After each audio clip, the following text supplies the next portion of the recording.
So my name is Bjørn Wikkeling.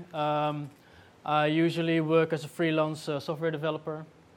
So I work for the, let's say, larger companies like Philips and Rabobank. I've done some things. Currently I'm working at Sanoma Learning. You probably all know Sanoma from nu.nl. It's in English, by the way, or should I do it in Dutch? English? Yeah? Okay, cool. So Sanoma Learning is the educational branch of Sanoma, and I'm responsible for creating small UI widgets that are used in, let's say, educational software. So it's quite nice, but not too much about me, though, because it's not so important. If you wanted to have a look, for whatever reason, you can find me here, Magic Maker, on the Twitter and the NPM and everything, although I actually never tweet, but still have the account. LinkedIn. Okay, let's get on to the good stuff then. AI. I can also stand here. It's a bit annoying because there's the beamer there, so okay, yeah.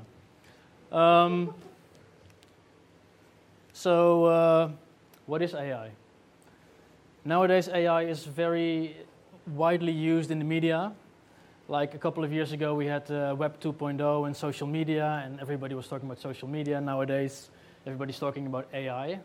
And so much so that we don't actually even know what it is anymore. Obviously, it stands for artificial intelligence. Oh, wrong button, sorry about that. Artificial intelligence, but what is artificial intelligence? Turns out that in 1956, there was a guy, John McCarthy, and he coined the phrase artificial intelligence. And what he then meant by it is that it is intelligence by a machine that is actually, the machine is actually capable to perform tasks that are characteristic for human, so for human intelligence. So you can think about what do you do as a human? You drive a car. Okay, we've got self-driving cars right now. Yeah, it's AI. You book a flight to your holiday destination. Well, we've got AIs who can do bookings for you. All these types of things. I can also imagine that many people of you will, when you think about machines and intelligence, you think about things like this, or maybe this, or maybe even this one. But all that stuff I'm not going to talk about right now, although I have to say that in science fiction, AI is always really, really intelligent and very, very well equipped. But back down on Earth, we're still on the normal artificial intelligence. And if you talk about artificial intelligence, you can basically divide it in two main branches. You can say, okay, so there's general AI and there's narrow AI. So for instance, I just mentioned you have a self-driving car. It's quite intelligent to be driving on the street and all by yourself. It requires a lot of intelligence and a lot of stuff is going on. But it's still very narrow, because if you would ask the car to play a game of chess, for instance, it couldn't do it. It can only drive a car, so it's narrow AI. Another example of narrow AI, for instance, is in the 1990s, there was Deep Blue. See it right there. It was developed by IBM, and it was actually the first computer that defeated the then ruling chess champion, Mr. Kasparov. You could actually argue whether it was actual intelligence, because as far as I know, what they did is they had just a whole bunch of board games, chess board games obviously, and whenever there was a certain setting on the board, it would go through all the different options and calculate the best outcome. So it's not actually intelligence, but it was essentially the first computer who was capable of doing something like that. A much harder game is Go. I'm sure you're all familiar with AlphaGo down here. Go is also a board game, but it has an immense amount of possible board configurations. The chess board game is fairly limited, so you can actually programmatically create a game of chess and then programmatically make sure that the computer can calculate what will be the best outcome. With Go, there are so many options, so many possibilities that you cannot program it in. So the computer has to learn it by itself. So that was fairly reasonable, fairly reason. And of course, you've got the self-driving cars. This is actually a self-driving car from what Google is supposed to be like. It's supposed to look like this. And if I'm not mistaken, they are about to give it to the public, so to speak. Okay, so back in time a little bit, there's this guy. I don't know if everybody's familiar with who he is. Maybe a raise of hands, do you know who this is? No, not really. It's an old guy. Well, he's obviously already dead. It was in the 1930s and 40s. It's Mr. Turing, Alan Turing. And back then, he was actually one of the first guys who had the electronic computer. If you dive deep into history, you can go back to the 1800s even, and there was a mechanical computer already. You can look it up on Google someday if you're interested. It was purely mechanical with a lot of cogs and gears and everything.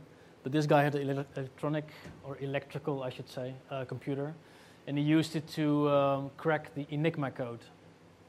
If you haven't seen it already, there's a very good film made about it. I highly recommend it.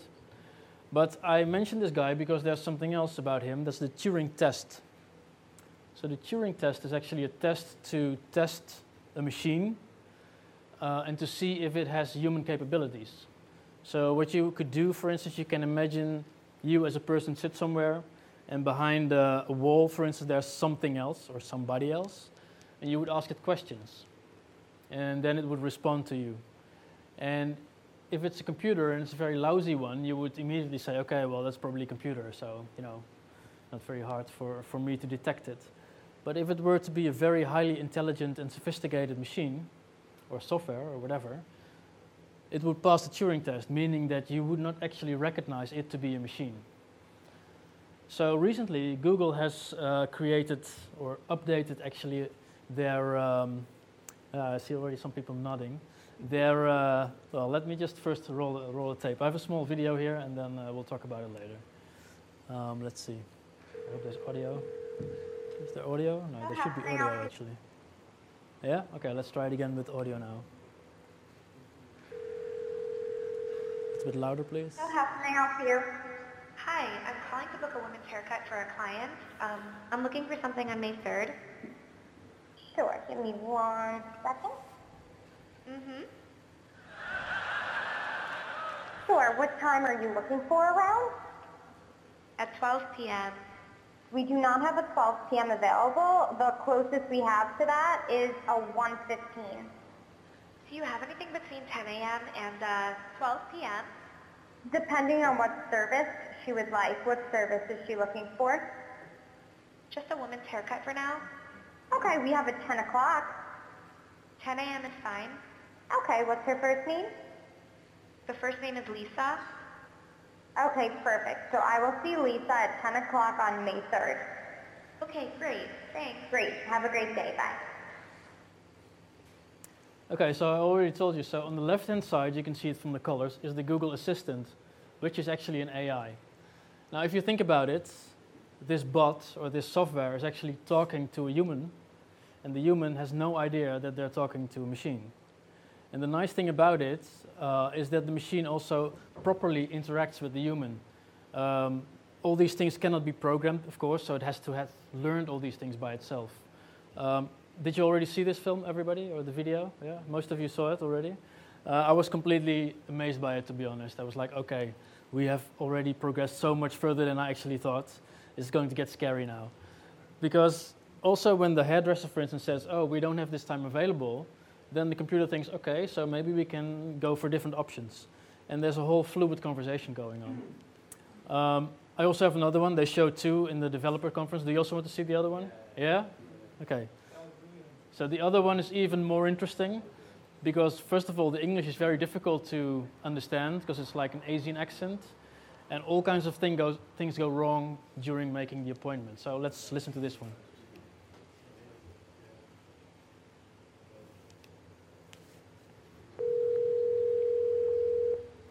See how may I help you? Hi, I'd like to reserve a table for Wednesday the 7th.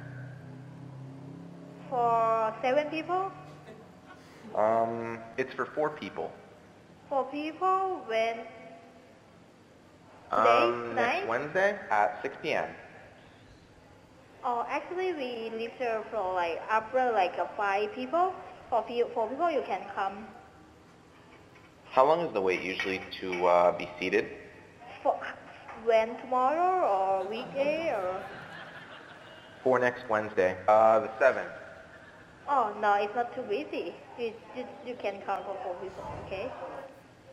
Oh, I gotcha. Thanks. Yep. Bye-bye. Yeah.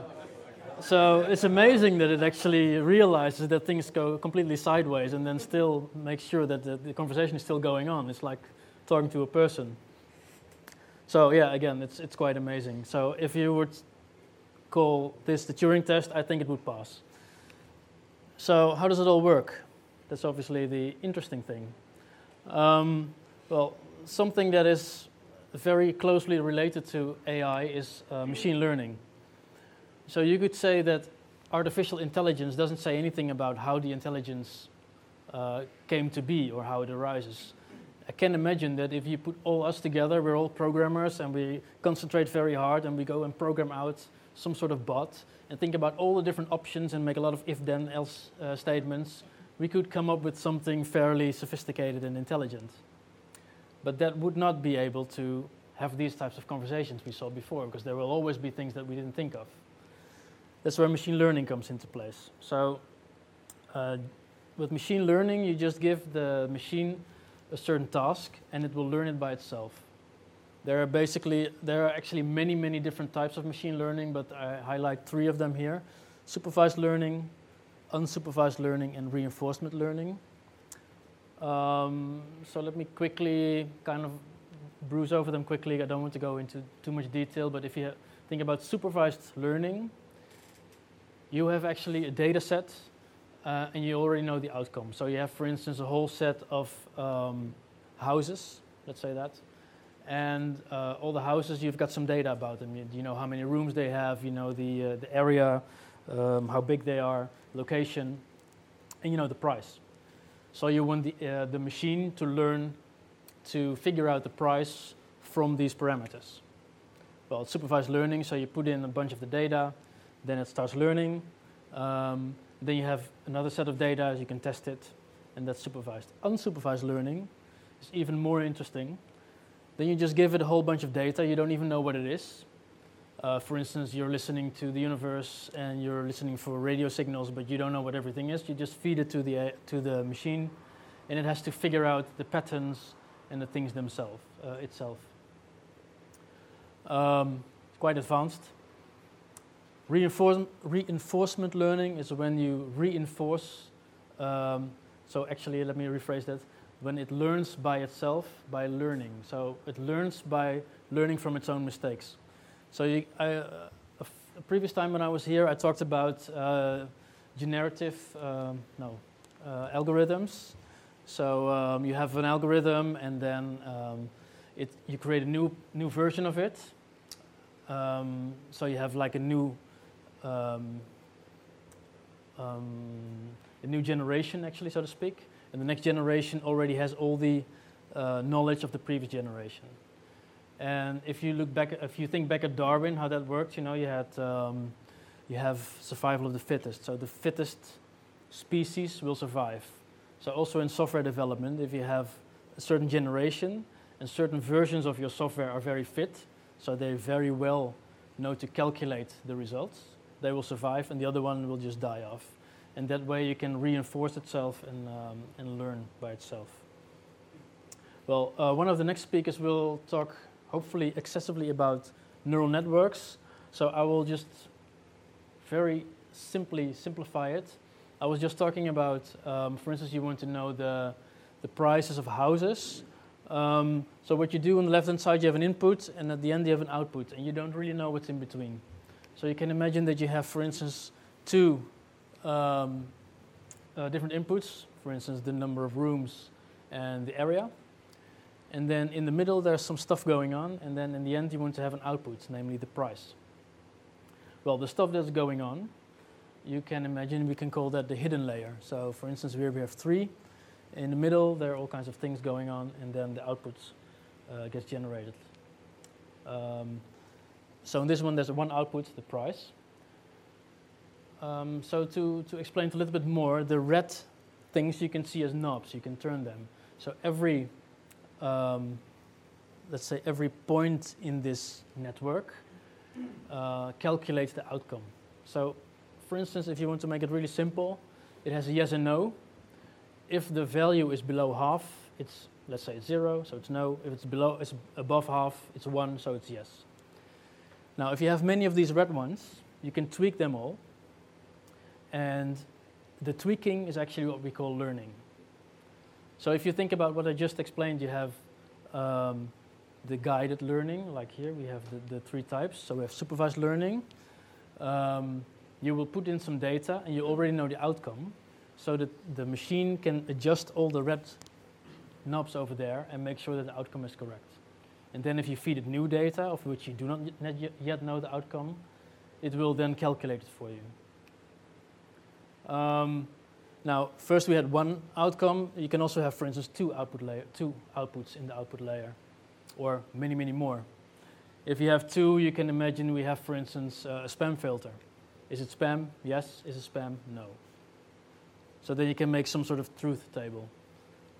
If it's going a bit too fast, I would highly suggest at the end I have 2 courses that you can follow. They're actually free. And if you're interested in it, I would highly suggest doing it because it's amazingly interesting. So suppose you would have 2 outcomes. You can see you have an AND. It's either false, it's all false or true. You have OR. And there's an interesting thing, XOR. I'm assuming everybody knows what XOR is. It's exclusive OR. So it's either false or true. You cannot do that with the one before. So that's a bit of an issue in the neural network I just showed you. So you need to be very intuitive or intellectual to come up with other solutions for that. Obviously, we are here to talk about, well, mostly front-end development or JavaScript development. So let's see what we can do in the front end with JavaScript. So there was a very nice library. It's called DeepLearn. I looked into it a while back, and it was quite interesting. And actually now it has been rebranded, and it's now called TensorFlow.js. I don't know if you're aware, but TensorFlow is also from Google, and it's like a framework that you can use to do machine learning and all kinds of nice things. There are a gazillion demos online, and the people who made them are far more intellectual than I am. So I just blatantly have looked up a few nice demos, and I want to share them with you now. So I need to quickly set some stuff up. Let's see. So first of all, there's this one. This is a guy from, I need to do something with my monitor because otherwise it's quite difficult for me. Just bear with me a minute, please. I'll quickly put this all down.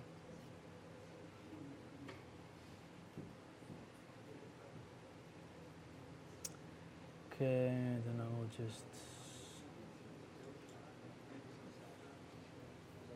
Okay, so I'll mirror the display because it's easier for me, then I don't have to look back constantly. So first one I would like to show you is this thing. It's created by a guy in Finland. And what you see here is not a neural network, but a so-called Markov chain. Markov chain is very simple. You have a certain state, and from that state you can go either to a different state or back to the same state. So if you have a state, it will be represented here with a dot. The new state will be a next dot, and there will be a line in between, or there will be a line back to the previous state. This is a little bit with music. Well, maybe I shouldn't say music. There's a piano there, so I can play it, although I don't have a keyboard here now, so I need to just do it like this. And what will happen is that I will play some tones. Let's try it.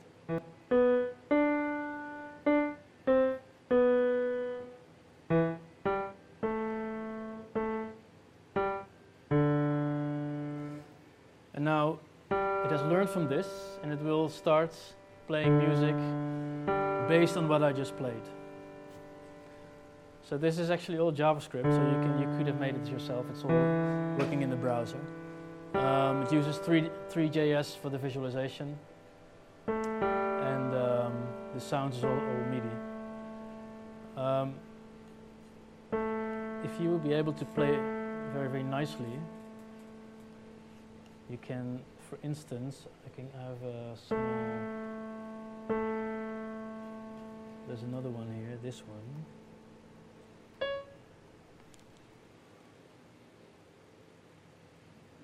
So here you see what it looks like if you have a whole proper piano piece. Obviously I cannot play that on the keyboard. So you see again, there's the state, and there's the next state if you hear the higher notes, you see? And if it's the same notes, it will go back to the same state. To me it's very nice music. I don't know if you like it, but I like it a lot. And then the machine will learn. I'll give you the links later, you can play with it yourself later. And it will start playing this in its own interpretation of it. Okay, so let's go to the next demo. Hello?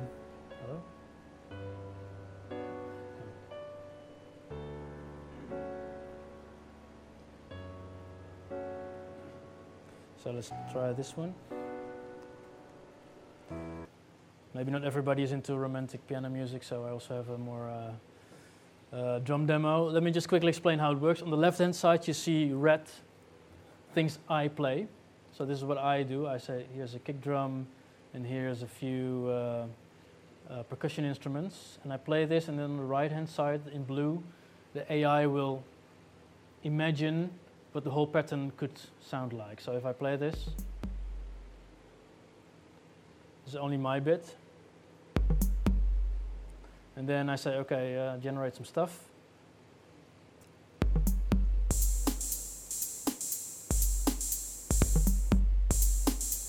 And I will start out a little bit simpler first.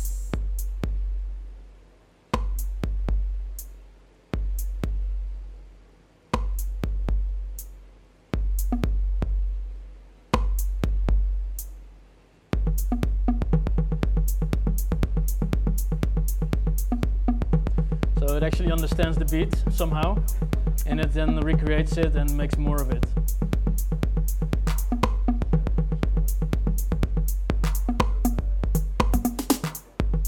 So this is all working with neural networks, so hopefully it will be explained how neural networks works later, but now you can already see it visually and listen to it. It's quite impressive, I would say.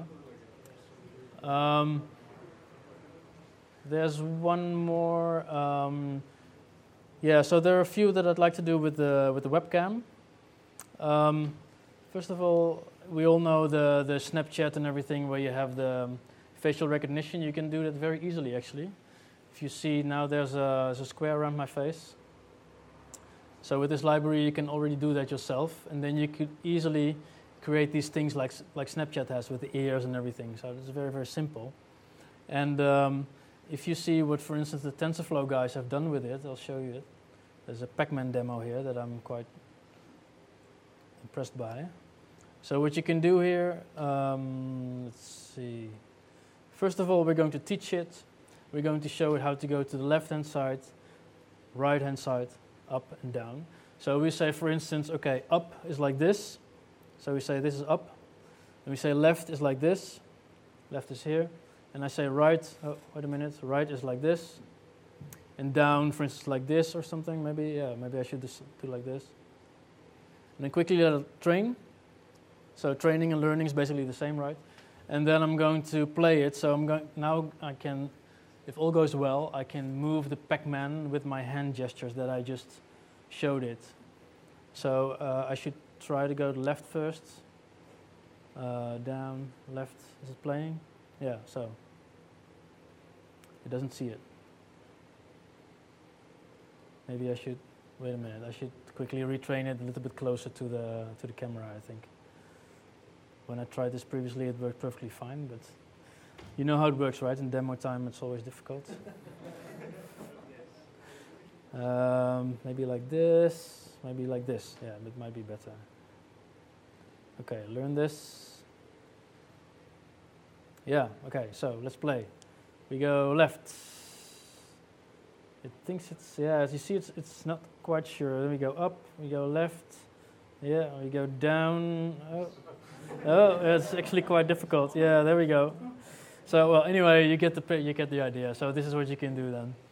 They have even taken it one step further. It's my last demo that I would like to show. It's actually quite interesting.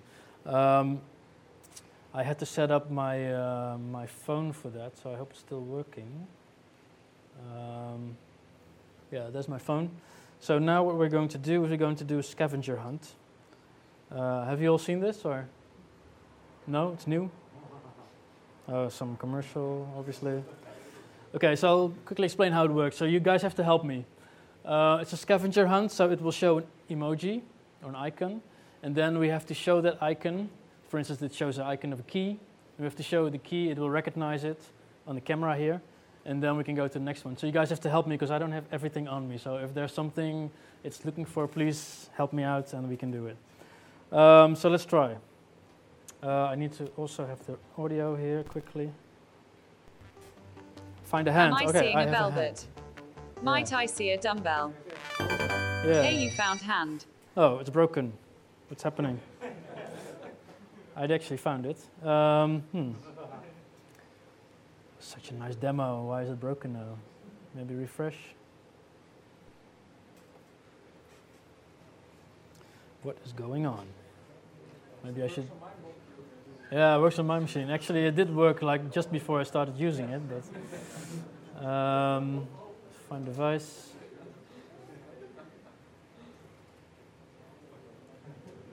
Okay, so let's try this again. Right, second. Yeah, is it working? Audio. Find a phone. Somebody has a phone? Is that a velvet? Oh. Do I see a velvet? You need to come I closer. think I saw a cat. Yeah. Did I just see a coat? No. I think I saw a camera. Am I seeing a shirt? Doesn't Is work. that a shirt? Jesus. Might I see a stretcher? Too late. Do I see a knee pad? An knee Oh pad. no, your time is up. Shame. Let's try one more time, okay? It's again broken. Jesus. Do I spy a dog? Okay, I'm Might going I to see try. a glove? I'm going to try it one more time, and then maybe we can find one thing.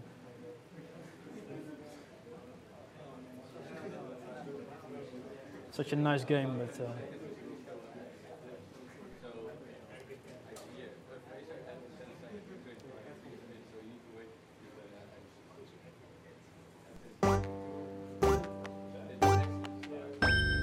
Okay, the hand is easy because Might I I have it on see a me. dog? Hey, you found hand. Yeah, I should have bought this, I think. Now I have commercials all the time. Right, next emoji. Keyboard. Okay, I have that also. Do right I spy a dog? Here. Hey, you found keyboard. Okay, one more, last one.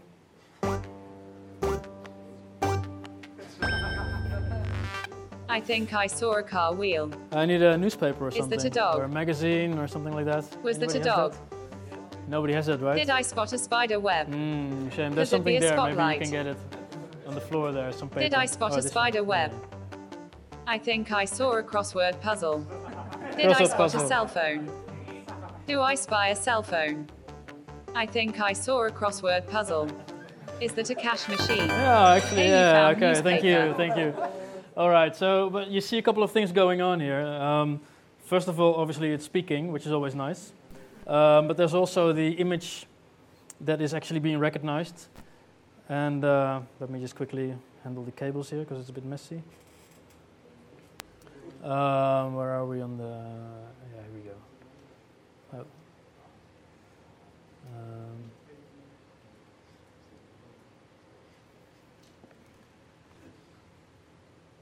Yeah. So you see image recognition, you see, in the neural network that's below it, you see that it recognizes everything and then also matches it to the actual icon, the emoji. So it also has to know what the emoji actually stands for. That's quite sophisticated and interesting thing, I would say. So lastly, I just mentioned it already. If you want to learn this, these are free courses actually from universities. University of Helsinki has elements of AI. And Stanford University is on Coursera.org, machine learning. Just Google it, and you can start learning it yourself. Okay, that concludes my talk for today. I hope you enjoyed it.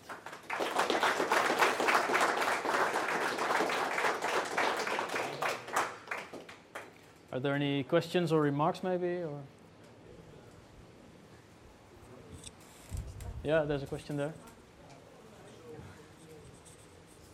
I think I can speak. Okay. In the beginning of presentation, you mentioned the Turing test. Yes.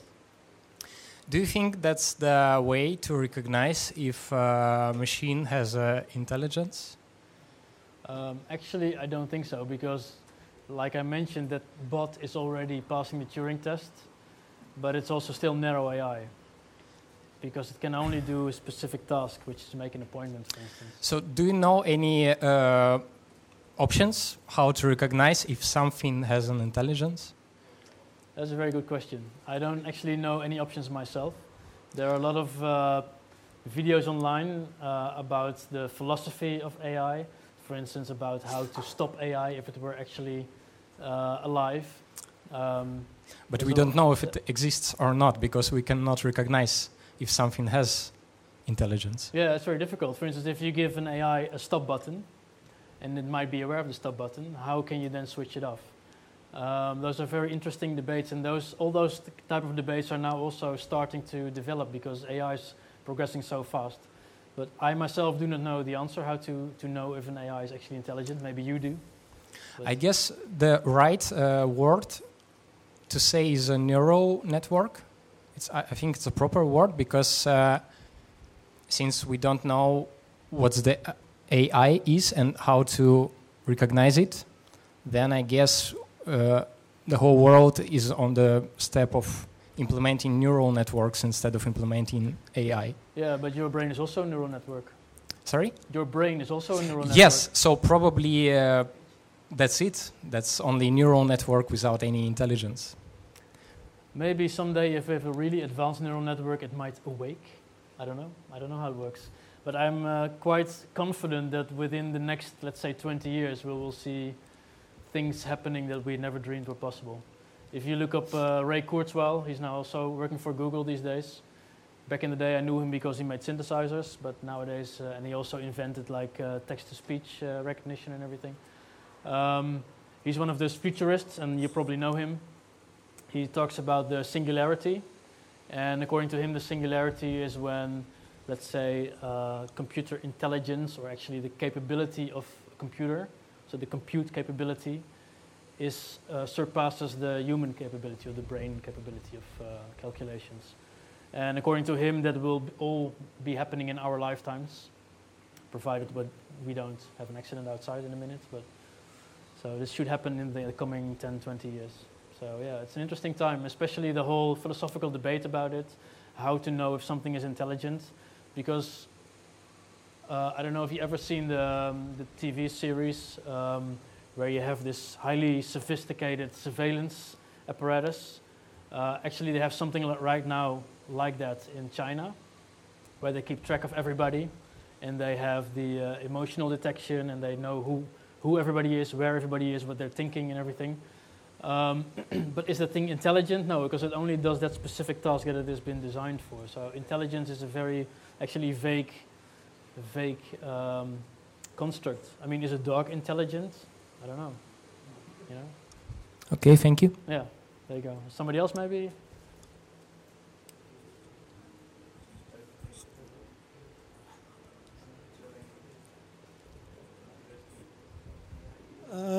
Let's say we can make something that is really intelligent, and we also have a test to detect if it's intelligent.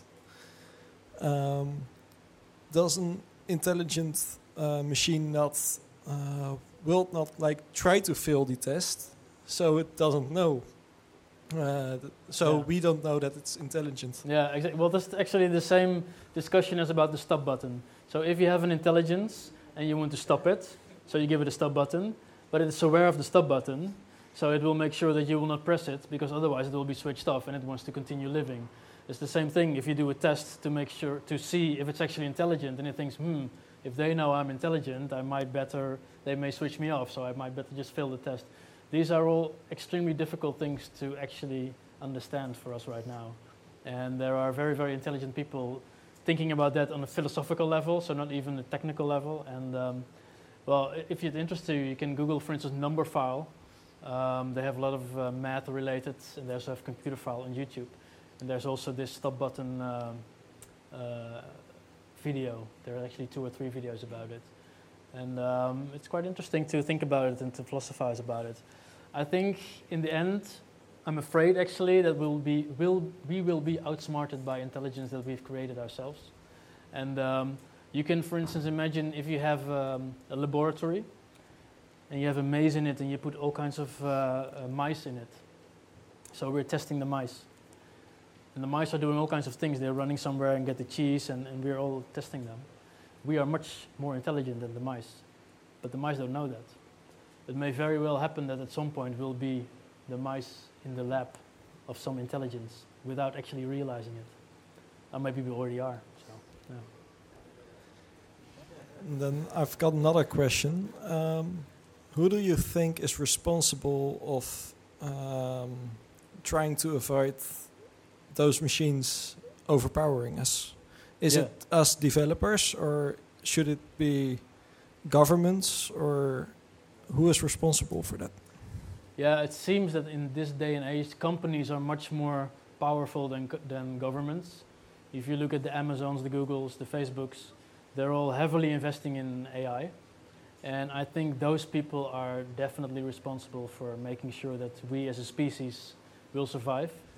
But at the same time, like I just said in my previous answer, I'm actually personally a little bit afraid that it will go out of hand at some point. I know Elon Musk also talks about it all the time, that we have to be careful because AI may be so intelligent that we don't understand how it works anymore. And already there are neural networks that make decisions that we don't actually understand why they make those decisions, because we cannot look into the black box. Yeah. So if you talk about responsibility, I think everybody has a responsibility for themselves. And companies especially have responsibility to make sure that they're doing well for the people. But then again, a company is actually only working on making money. So that's the whole idea of a company, right? And some of them don't even know what they're doing. Like Mark Zuckerberg had a discussion with the guy of Tesla. I forgot his name. Elon Musk, yeah. And the Elon Musk was afraid of they would overpower us. Mm-hmm. And Zuckerberg was saying like, well, that will never happen, and at least not in our lifetime. Yeah. But if you look at what they're doing right now, they're already so far, and like they learn so much in so little time. And if a company like Facebook doesn't even know what machines are capable of, can we give them do we have to give them the should they decide when how smart an AI can be? Or should it be us, like the developers, instead of the company, like the salespeople and the marketing? I think as a developer, you're always responsible for the code or everything you create. Whether it's AI or it's just a UI component like I'm doing right now, it's still your little child, you know. And if you work on it together, as a group, you're responsible for it. But again, I think companies in general are now all rushing to the AI madness, so to speak. Like I started out with my presentation, people don't actually know what AI is anymore. It's like some sort of intelligence, but what is it exactly? Nobody really knows. In terms of responsibility, it's a very hard question, because I don't think governments should take over to be responsible. I think in the end it's the people themselves, not even the company, but the people in the companies. Yeah.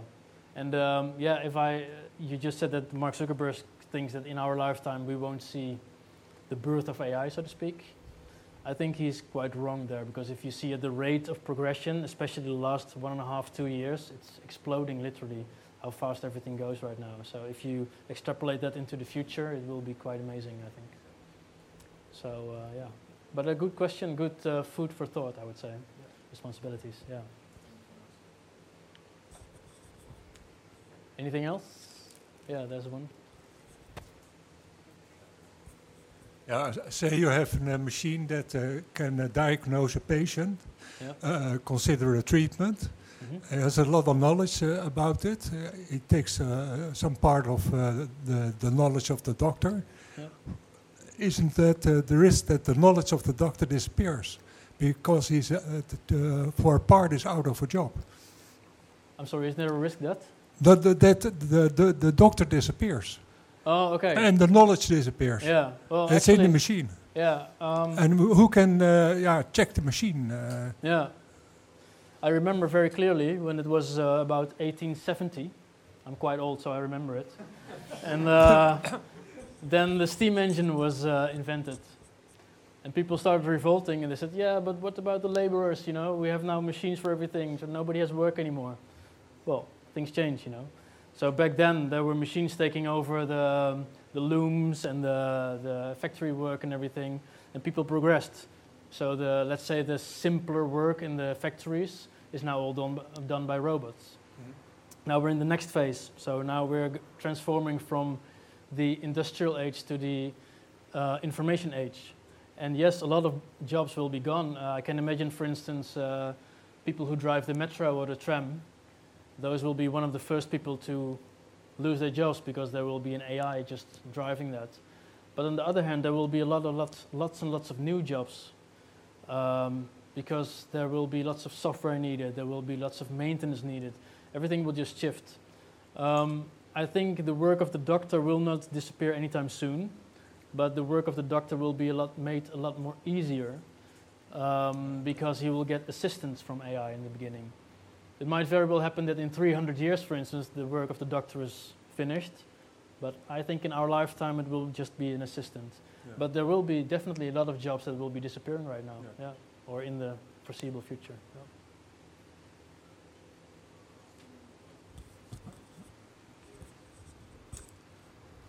One more over here. Yeah, I just had a comment on something that maybe people would like to know. Yeah. So your examples were more of what was advertised a lot. Yeah. But something local that has been happening is in Amsterdam there's a 3D printing robot that can print metal, 3D print with metal, and the AI designed the bridge that is being built in Amsterdam. I was actually thinking about showing it, but I didn't. I can look it up, so I have actually the link somewhere. It's very interesting. So the bridge is actually, it's an artist. I wanted to say who designed it, but he didn't design it because the machine designed it. And the interesting thing about this type of design, because I had actually a whole segment about this, but I thought, well, let's skip it because nobody's interested in it anyway, but you are, so there we go. The interesting thing about it is if you see what the machines design, so they also take this approach of designing something, trying it out, make many, many generations, and then in the end, it's fine grains into something that is properly designed according to the machine and works best in nature. And that's the whole key, because if you then see what it designs, it is very familiar because it's very close to what nature designs, which is creepy but also interesting. So it turns out that if we design stuff, we make it like square and we make like bridges like rigid and everything. But if the AI designs it, it's like very like fluid and it has very strange openings that a human could never actually come up with. So those types of ideas are very interesting. And the bridge is over one of the canals, and then they build it from two sides, and you see it like slowly growing, and yeah, it's very interesting. There's a video on YouTube about it as well. Maybe I can look it up during the break and then quickly show it to you guys if you want to. Yeah. But thanks for mentioning that, because when I read it, I was quite interested about it. Yeah, interested. Wow. Any more questions? No. No, that's it? Okay, well, thank you very much for your attention. Hope you liked it. Yes. Thank you so much. Just a small gift of appreciation. Cool, thanks. Great.